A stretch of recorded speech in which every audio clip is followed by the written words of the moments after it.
Well, thank you, Ian. I think. It is really nice to be here. I'm very happy to be here. As Ian kindly mentioned, this is my 10th consecutive Leacock Gala.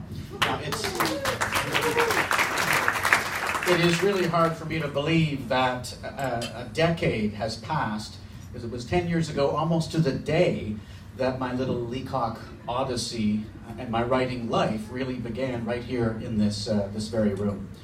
And as many of you heard me say over the years, winning the Leacock was an event that changed my life. And I'm thrilled to be here tonight to see this evening change another writer's life. And perhaps it will be Jennifer Craig who is transformed this evening. I'm so sorry she's not here, and I wish her well, and I'm sure she is on the mend. Her wonderful and wry novel, Gone to Pot, set in the scenic and one might say hippie-ish community of Nelson, a town I visited over the years several times, including for the Elephant Mountain Writers Festival. It's a wonderful book. I've been quite high on this novel ever since I read it.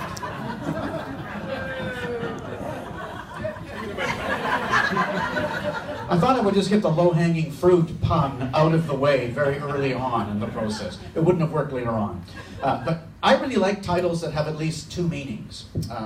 I well remember my grandmother using the phrase "gone to pot" as code for gone awry or gone off the track, as it were. But if you've read Jennifer Craig's great and worthy novel, you know there's an ulterior, more subversive meaning in her mischievous title.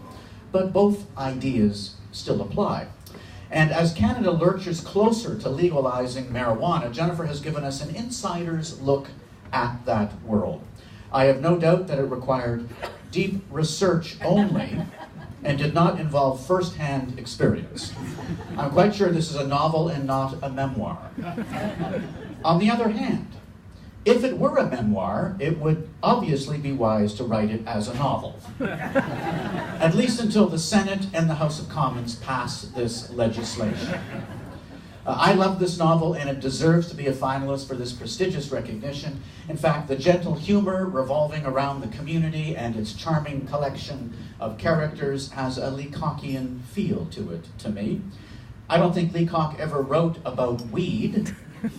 I wonder if he ever smoked it, but if he had, I think it would have had the same vibe as Jennifer Craig's Gone to Pot.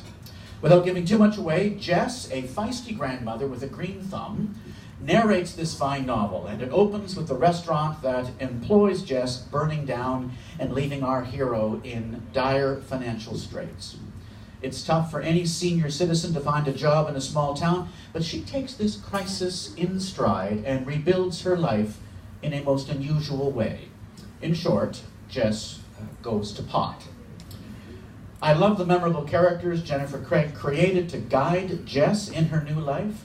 Swan, the young, pierced, tattooed, and wayward young woman with unexpected roots, is a brilliant creation, and the relationship between Jess and Swan is lovingly portrayed, warts and all, with very amusing results.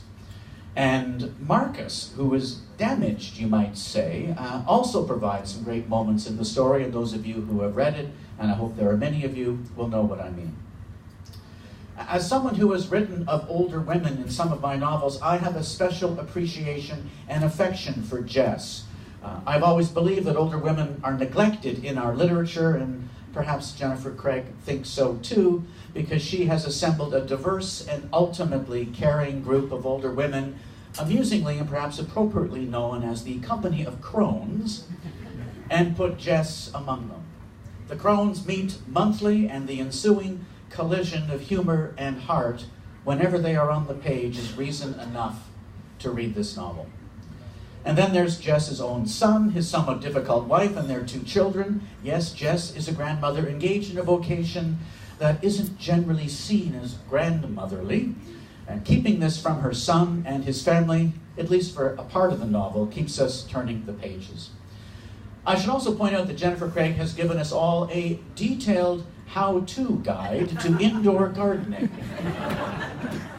Upon reading Gone to Pot, I'm convinced that even Mark Cullen could not have provided more insight and expertise to help us get going in our own basements. In fact, I wouldn't be surprised if some of the local Leacock Medal readers have already started their subterranean enterprises with Jennifer Craig's dog-eared novel in hand. Jennifer writes with powerful authenticity and detail that really brings the story to life. In the end, the novel makes you feel so good and so happy. The brilliant prose, the warm and welcoming characters, the mildly illicit story, and the gentle, heartfelt humor that Leacock would have loved come together in a very funny and fulfilling read.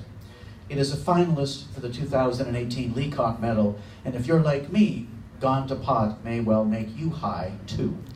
I urge you all to read Jennifer Craig's memorable and funny novel, and feel free to inhale.